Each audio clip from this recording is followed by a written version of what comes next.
I think Trump's done an extraordinary job. I mean, if you look at what we laid out, in the campaign, which was a handful of things. Number one, stop mass illegal immigration, limit legal immigration to get our sovereignty and jobs back. Number two, start to bring jobs back from Mexico and China. And number three, get out of these pointless foreign wars. Across the board, the economy's at 3%, unemployment, black unemployment, all-time low, Hispanic unemployment, 17-year low.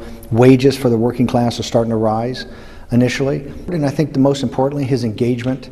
Everybody was afraid that America was going to be isolationist, that America first meant some sort of, return to what Lindbergh wanted in the 30s, and it's been the exact opposite. I mean, he promised on his inauguration address, and I think the quote was, we will form new alliances and rejuvenate old ones, and with the civilized world, eradicate radical Islamic terrorism from the face of the earth, starting with ISIS. It hasn't been perfect, but I think directionally he's accomplished a lot, and I think he's very well positioned for this fall. You talk about directionally. If you look from the outside, you see this high staff turnover, you see the endless leaks, you see the divisions, you see the jobs unfilled at the State Department, you see, to a certain extent, chaos. Is it healthy for America to be governed like that? I think I refer back to the signal and the noise.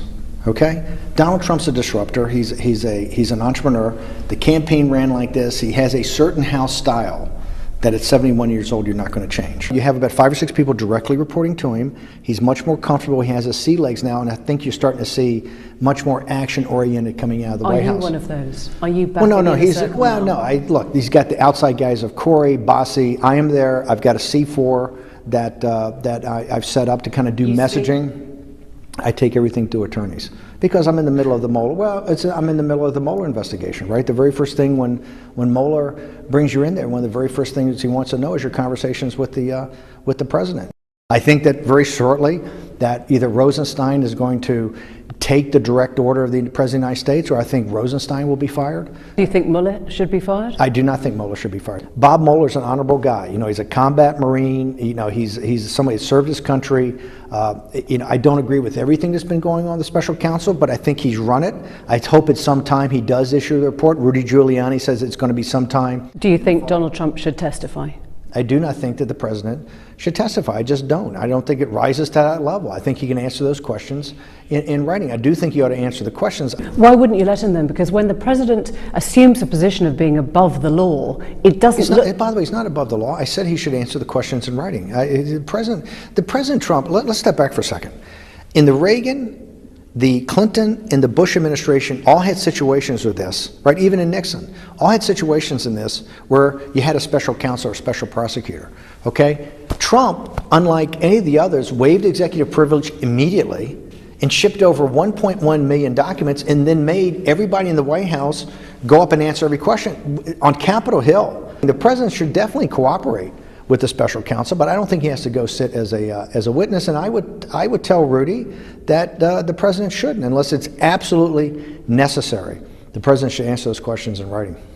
You are seen as the architect of the 2016 election, the man who, if you like, closed the deal, delivered Trump to power. Is that fair? No, that's totally not fair. You got to remember, Trump is unique in American political history. He's his own closer. And one of the things that came in with 88 days to go, now he was down 12 or 16 points, depending on how you look at it, in double digits in battleground states, but all he needed to do was kind of refocus the message. Compare and contrast Hillary Clinton. What was not being done was hold Hillary Clinton up as the guardian of a corrupt and incompetent establishment. And Donald Trump would be the tribune in this kind of populist nationalist ride. And so the Make America Great Again, that had real traction. And all Trump had to do was give people permission to vote for him, and particularly about being commander-in-chief. So what was your role then?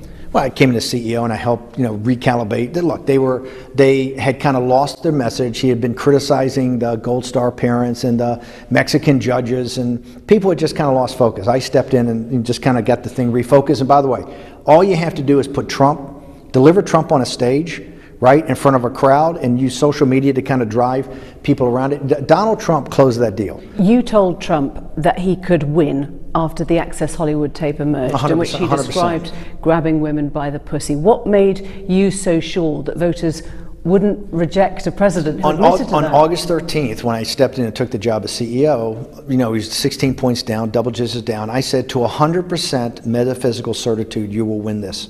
If you focus on the handful of messages about the American working man and woman in our country. And on Billy Bush weekend, where people were losing their heads and running around, and you're going to have Mike Pence and Condi Rice run as a ticket, and Trump's got to jump out of the race, and Paul Ryan says, I take back my support of Donald Trump, and everybody's bailing out. I said, look, as we went around this thing, I said, you still have 100% certitude you're going to win. And he got upset. He says, don't give me 100%. Tell me what the real number is. I said, it's 100%. I said, they don't care. What they're fighting for is their country. Trump had talked about grabbing women by the pussy. You have now said that the Time's Up movement is the most important movement. It's going to overdo 10,000 years of history. It's the competing movement to the populist nationalist movement. Yes, it's very powerful. Right. It's trying to upend 5,000 years or 10,000 years of the patriarchy. Yes. So that's going to make things harder. It's Handmaid's Tale as a political movement. Right. So isn't that going to make things difficult for Trump? I think in the irony, I think that I tell people that it was divine providence that allowed our band of pirates to win the presidency with Donald Trump on Election Day. It took kind of divine intervention. But in the great irony, President Trump, for some reason, triggers this Time's Up movement. And so that's one of the reasons I think they're so impassioned. So why did you back Roy Moore then for the Senate race in Alabama last December? He was accused of sexual misconduct against underage girls. Hang on.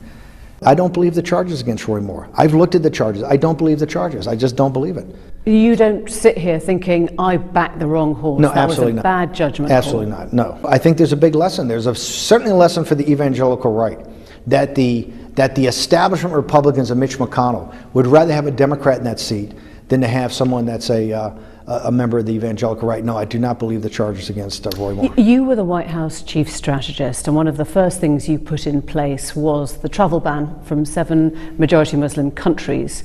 On the campaign trail, many will remember that Trump had called for a total and complete shutdown of Muslims entering the country. So the ban was anti-Muslim, wasn't it? No, it wasn't. We took that. Remember, this was about extreme vetting. This was about vetting so that we couldn't have the problems that occurred in Europe, or we had in the United States. This was all about extreme vetting. What we did was we took the list basically from the Obama administration. A total and complete shutdown of Muslims entering the country. That was his line on the campaign. It was a line that before I got there. It wasn't after August 13th, and I don't ever remember him using that line about no Muslims. This, by the way, the ban included countries like Iraq, and after we reviewed it in Iraq and other people came forward with better vetting techniques, they were taken off the list. And so this was, by the way, this was about the President of the United States, the Commander-in-Chief, which I think the Supreme Court's going to support, having the ability to make sure that he can keep the country safe in extreme vetting. We're having problems with Muslims. We're having problems with Muslims coming into the country now.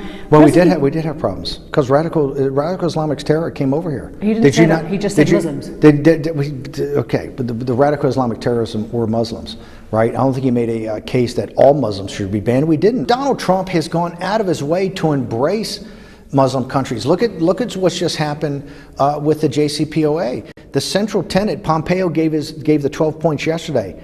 The bulk of those points are about interconnecting Iranian behavior with its expeditionary exporting of Hezbollah terrorism against Sunni Arab countries, Muslim countries. So how can anybody sit there? You're saying to me, how can anybody sit there and say Donald Trump has not been someone that's embraced the nations that are tied to Islam? You're saying he pulled out of the Iran deal because he loved Muslims. I'm saying he pulled out of the Iran deal because he thought that both Iran's efforts to get a nuclear weapon and, most importantly, that its behavior with Hezbollah was a problem with the nations in the Middle East and the nations in the Gulf and Israel. Yes, he absolutely did that. It was not looked to mock Muslims, and I think no president that I've seen in living memory has done what President Donald Trump has done and gotten no credit for working with the Muslim nations of the world for their security and peace. I want to get to Steve Bannon, the ideologue. You told The Hollywood Reporter, darkness is good. Dick Cheney, Darth Vader, Satan, that's power. It only helps us when they get it wrong. Meaning? Well, I was telling that people are, particularly the Democratic left and the opposition party media, that if you have because I was very unknown at the time being on the campaign, that if you have this, and they all say, oh, you're Darth Vader, you're Satan. And I just said, hey, it's not so bad having that reputation. I'm not there to make friends. I'm not there to have the media be my buddy. I'm not there to impress Democrats. I'm there to do a job. And so I said, hey, if that's what, because the guy was saying, they think you're Dick Cheney, they think you're Darth Vader, they think you're Satan. And I said, darkness is good, because darkness puts out something of being a honey badger, that you don't care and you're just going to get the job done. So I'm not worried about my image. I'm not worried about if I'm looked at as a nice guy or somebody that you're going to have a beer with. I could care less. I'm there. I served in the military. I come from kind of a blue-collar Democratic family. I'm there because I believe in this populist movement. I believe in this nationalist movement. I've been working on it since really the financial crisis of 2008. In our viewers' minds, you are the man who's driven a nationalistic, divisive, dangerous, arguably racist agenda right into the mainstream. You've emboldened white supremacists. You've allowed, as one person put it to me, the Ku Klux Klan to see. This is the opposition party. This is why the media has no credibility. This is why the great BBC and the Financial Times of London and the Economist and the New York Times and the Washington Post and the Wall Street Journal, all the mainstream media, which are basically the communications department for the global elites. Okay, so this is why you get, because you sit there in nonsense. Economic nationalism, and I've said this in every speech I've ever given, and you look at the policies of Donald Trump and it backs it up 100%. Economic nationalism doesn't care about your race, doesn't care about your gender, doesn't care about your ethnicity, doesn't care about your religion. What it cares about, doesn't care about your sexual preference. The only thing it cares about is our U.S. citizen of the United States of America. And look at Donald Trump's policies. Okay, Donald Trump's policies by limiting mass illegal immigration. Mass illegal immigration is a scam of the globalists, supported by the BBC, in the Wall Street Journal, in the Financial Times. Hang on, because it's there to suppress the wages of the black and Hispanic working class by giving unlimited competition on labor. Donald Trump has gone out of his way to restrict, even without having built the wall, to restrict illegal alien labor, and you're starting to see wages rise. You're seeing wages in agriculture and construction start to rise. You have the lowest black unemployment in history, the lowest Hispanic unemployment in 20 years. Those things didn't just happen. They're the active agency of Donald Trump and these policies. These policies are the not just least racist, the racist policies before are to have unfair competition. Help me understand economic nationalism, because it sounds like a grandiose phrase which has no basis in economics. It is a blame the foreigner's strategy at heart, isn't it? No. Look at this for a second. First off, England's a great example, because this radical idea of free trade, the British didn't do it when they built their empire. Right now, there's not a world of free trade. The United States is open for trade, but we're against a mercantilist power in China. The United States is a tributary state to China. We're Jamestown to their Great Britain. We send them, natural gas and soybeans and hogs and beef and Boeing jets and Apple products. Oh, excuse me, we don't send Boeing jets and Apple products anymore, because they do those in joint ventures in China. We send virtually no high value-added manufacturing. That can't continue. This is one thing the globalist elite and their mouthpieces in the Financial Times make it seem like it's the second law of thermodynamics that these jobs happen to be shifted to China. That's total BS. So it is not. Those jobs can come back if you enforce reasonable trade. They're a mercantilist power. They don't play by any of the rules. And yet the elites in this country cheered them on. Oh, if China just gets wealthy, if China develops a middle class, they're going to be a liberal democracy. Well, hey, guess what? That's wrong. This is more than just economics. Okay, when we talk about tariffs, it's just not about some sort of jobs. It's just not about prices of products. It's about dignity. It's about self-worth. It's about people who feel that they mean something in their community. You make such a forceful argument. If it is all about trade, why do you go around the world befriending fascists? Why do you allow David Duke of the Ku Klux Klan to say that you've been really helpful? Will you stop? This is the mainstream media. These guys don't exist unless you make them a big deal. They're totally irrelevant as far as, first off, they're all cranks. Donald Trump has said that. I have said that. They're all cranks. And it's a very, Spencer and Duke, these guys are cranks. The only reason they exist is because MSNBC and BBC's down there with the camera, giving them a platform. If you cut them off, nobody would ever hear from them. Look at the company you keep in Europe here. You told a rally of Le Pen supporters, when they call you a racist, wear it as a badge Okay, of but hang honor. on, don't just go through. What was the buildup? I said Donald Trump has the lowest black unemployment in history. Donald Trump has the lowest Hispanic unemployment in 25 years. If you look at the policies of Donald Trump, okay, anybody, Martin Luther King would be proud of him, of what he's done for the black and Hispanic community for jobs. So I said, if what they're going to do... You think Martin Luther King will be proud of Donald Trump as president? His economic policies to black... By the way, it's the lowest unemployment in recorded history. You don't think Martin Luther King wouldn't be proud? Look at the unemployment we had in the black community 5 years ago. You don't think Martin Luther King would sit there and go, yes, you're putting young black men and women to work, the lowest unemployment we've had in history, and wages are starting to rise among the working class, and you finally stop the illegal alien labor force that's coming in and competing with them every day and destroying the schools and destroying the health care? Absolutely. Do you think getting out of this... Look, the capitalists and globalists, they want unlimited labor, right? Because that's why they can pay $10 an hour and not pay for the schools and not pay for the health care. So when I was sitting there with Le Pen, I said, when you have that record and they call you a racist, it means they can't debate the facts. Wear that with pride, and I wear it with pride. When they call me a racist, I go, you know why you're doing that? Because you don't want to talk about economic nationalism. You don't want to talk about that it has nothing to do with race or gender or ethnicity or religion. You don't want to talk about what the facts are. You want to smear somebody, and here's the beauty of it. It's a loser. Okay, identity politics is what Hillary Clinton ran behind. The smart people in the Democratic Party understand that. They understand they have to have a counter narrative to Trump's economic policies. And you're seeing the smartest people in the Democratic Party sit there and go, hey, we can't keep doing this identity politics thing because it's not working. Let me ask you to be clear then. The message on the Statue of Liberty is now past its sell-by date. That's not true. That's not true. We don't want you poor. Don't bring us you poor anymore. That's not true. Listen, we let in more people than any nation on earth. What we have to do is to focus on American citizens, okay? What we have to do is make sure that it's immigration that's correct for the country. 50% of the families in this country, 50%, can't put $400 together in cash in case of emergency. That's a disgrace. Before we leave this completely, and I know you don't mind because you raised Martin Luther King, there is one specific set of events when you were in power, the Charlottesville protests. Richard Spencer, a prominent white supremacist, was a speaker. He's somebody who proposes, peaceful ethnic cleansing in Europe. After the death of that female protester, President Trump criticized violence on many sides. Well, President Trump was saying, this, I'm from the South, okay, I come from Virginia. That was a protest about the statues of Confederate generals. And what President Trump is saying, because he said, where does it end? Does it end in Mount Vernon? Does it end in the Washington Monument? Does it end in the founders that were slaveholders? Does it end in people like Lincoln and other people that might have not had the sensibilities about African Americans we have today? His point was, on that original protest, there were good people on both sides. That's a protest of some people saying, hey, these statues are about Southern culture and they have to stay. And other people He wasn't talking about statues. Hang on. He was talking about the protest, but he was talking about that protest. Okay? And he said they're good people on both sides, right? Because there are people that want the statues to come down immediately or to be put up.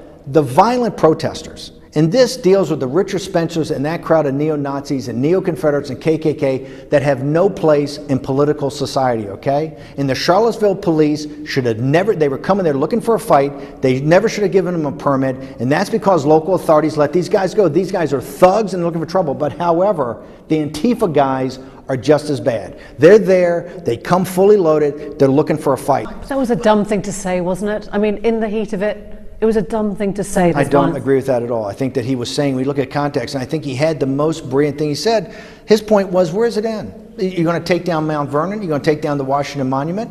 You know, Washington was a slaveholder. You left the White House shortly after that episode. Was it because you fell out with the... No, it's 1 year. It's 1 year. I told Maggie Haberman very early on. In fact, I went to John Kelly at the 1st of August and said, I'm out of here on the 14th. I came to work on the campaign on the 14th of August, and I left on the 14th. You got fired?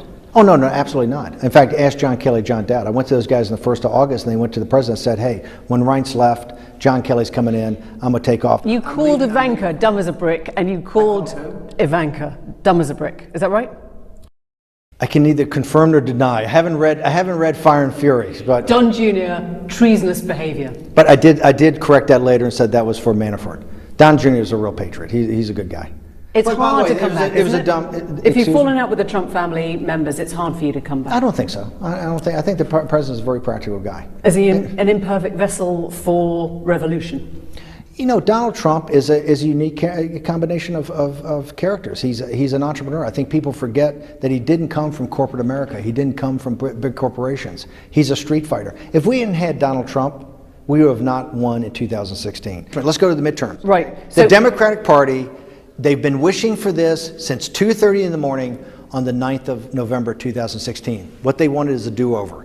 They've bitched and moaned and whined about everything. It's Russia's fault. It's that it wasn't the popular vote. They've had every excuse in the world. So they finally got what they want. They're going to have a do-over. This November 6th, it's going to be an up or down vote on the impeachment of Trump. I mean, he talked about that. You think he's going to win, or you think he can hold on to both chambers? I think we'll hold on to both chambers. I didn't think at first the way things were going with the power of the Time's Up movement and the energy in the Time's Up movement, I thought that people were unfocused. They're trying to run on tax cuts. You can't. This has got to be very simple. To bring the base out, to bring the deplorables out, you're going to have a proposition. It's a national election. Donald Trump is on the ballot in every congressional district. You're not voting for a congressman versus another congressman. You're voting for Donald Trump versus Nancy Pelosi. Because the first thing that she's going to do, is impeach you. And so I think if you make it an up or down vote, and then everything goes up underneath that, all the great economic policies done, the national security, the deals that he's trying to get done with Korea, what he's doing in the Persian Gulf, what he's doing with Iran, destroying ISIS, it all rolls up into one simple question. Do you want him impeached or not? And the Democrats, by the way, the smart Democrats, Rahm Emanuel and guys like Joe Scarborough and even Nancy Pelosi say, oh, no. We can't talk about impeachment. We can't talk about impeachment because they've done the polling. They understand if we make this about impeachment on November 6th in an up or down vote, the deplorables will turn out. And I got to tell people, I think the intensity of this campaign as it picks up over the summer we're going to have a turnout like a presidential election of like 2008. It's going to be massive. It's going to blow out numbers for any midterm. His second presidential run is this year. Because it's going to prove whether he's got a presidency or not, because the Democrats are full-throated. They want to do one thing. He's triggered them. They don't think that he's a legitimate president. Europe. As well as the National Front, you've supported Fidesz in Hungary, Viktor Orban's party, and the recent success of Matteo Salvini, La Liga in Italy. Is that what you think the future is, the end of liberal democracies in Europe? Well, why do you say liberal democracies? The last time I looked, they were all voted into office. They're populist. This is another thing. You know, the BBC and the Financial Times and the Economist are all in meltdown. Okay, guess what? The globalization project that you promoted was wrong. Okay, it didn't work. It's time to embrace that. And when people in Hungary or in the Czech Republic or in Italy want to take their country back and want to get their sovereignty back and want to get their citizens back, it's not the end of the world. You guys all sit there, it's the end of the liberal democracy, it's the rise of fascism. Look at what happened in Italy. In Italy, you had a right-wing populist party and a left-wing populist party. You had Donald Trump and Bernie Sanders. And when you guess what? Hang on. And it came together. Kind of what I said. I kind of threw it out there after I said, if you could put your basic economic differences aside and join up, you would actually have something that had over 60% of the vote and you'd have real power. And you could show what populism could do.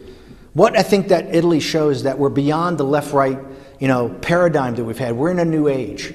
So does it matter to you when Viktor Orban is talking about defending Christian Europe, or when he's saying he doesn't want a colourful country? You know what that means. I think Viktor Orban is a patriot of Hungary, and I think the people of Hungary have to decide that. I think when what does patriot mean? Does it mean somebody who doesn't want people of other colours? When Viktor Orban says something about protecting the Judeo-Christian West, okay, I don't think that's the end of the world. And by the way, Donald Trump and the deplorables, the people that Hillary Clinton say are irredeemable, they believe that Western Christendom and the Judeo-Christian West and the values that we have, okay, even for secular people, are worth defending. And I think that's what this movement's about.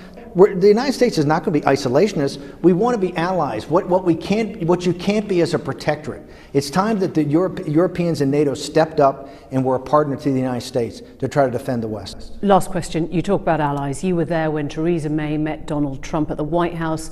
What did he think of her? Because there is all this admiration for Brexit, yet Emmanuel Macron comes in and he's the new best friend and he's going to choose the trade deal with the EU. We know that. Well, I think that, look, Macron and the president have no way to say it, has a special relationship. You got to remember, Macron was a Rothschild's banker, so he knows how to focus on a client. I mean, he's done a very good job of building a personal relationship with President Trump. President Trump likes him a lot. And by the way, they had a great time in the United States, and Macron goes to Congress and basically dumps all over the populist nationalist movement. They have a relationship. I think people have to get going. Well, I think Theresa May, it's not that he doesn't have a relationship. He very much loves the United Kingdom. He's built the golf courses in Scotland. His family's heritage is from Scotland. He has a very deep feeling for the British people. Nigel Farage is quite close to him, and so are we going to get that trade deal post-Brexit? Oh yeah, absolutely. I don't think there's any doubt. The trade deal with the United Kingdom and the United States, as we told when I was there, when the guys came in, we said as soon as you're eligible to negotiate it, which is not yet, you'll get a trade deal very quickly. So I don't think there's any doubt that the United Kingdom will get a trade deal and get a trade deal that's a fair trade deal between two partners. Would Steve Bannon ever stand for office? No, I'm not a politician. I'm a street fighter. Steve Bannon, thank you. Thank you for having me.